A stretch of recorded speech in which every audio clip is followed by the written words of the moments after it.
Hello अस्सलाम वालेकुम, मैं हूँ मारिया और आप देख रहे हैं कुकिंग विथ मारिया। आज मैं बना रही हूँ आलू गोश्त।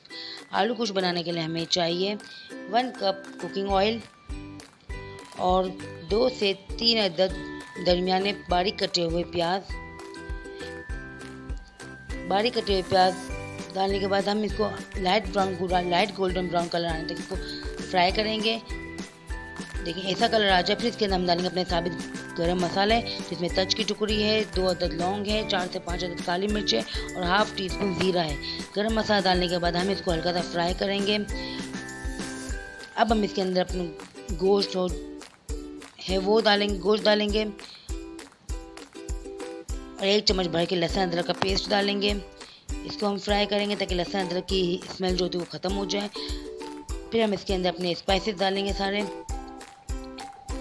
1 से 2 मिनट हमने फ्राई कर लिया। अब हम इसमें हल्दी पाउडर डाल रहे हैं, आधा चाय का चम्मच हल्दी पाउडर, आधा चाय का चम्मच धनिया पाउडर, 1 चाय का चम्मच कश्मीरी लाल मिर्च और आधा चाय का चम्मच लाल मिर्च डाल के और आधा चाय का चम्मच गरम मसाला पाउडर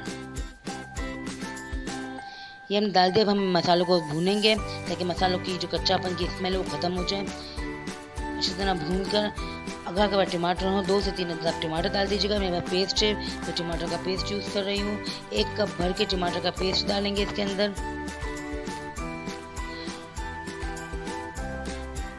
और हाफ टी स्पून इसमें नमक डालेंगे।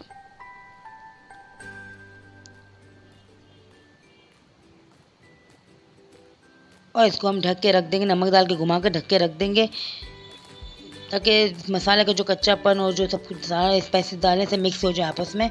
5 मिनट तक हम इसको ऐसे ढक के पकाएंगे मीडियम टू हाई फ्लेम पर। देखिए अब इसके अंदर हम 1 कप भर के पानी का डालेंगे और इसको मीडियम टू लो फ्लेम करके 30 से 35 मिनट तक रख देंगे जब तक हमारा गोश्त गल नहीं जाता। 30 से 35 मिनट हो चुके हैं। देखिए मैंने इसमें आलू भी डाल दिए थे और देखिए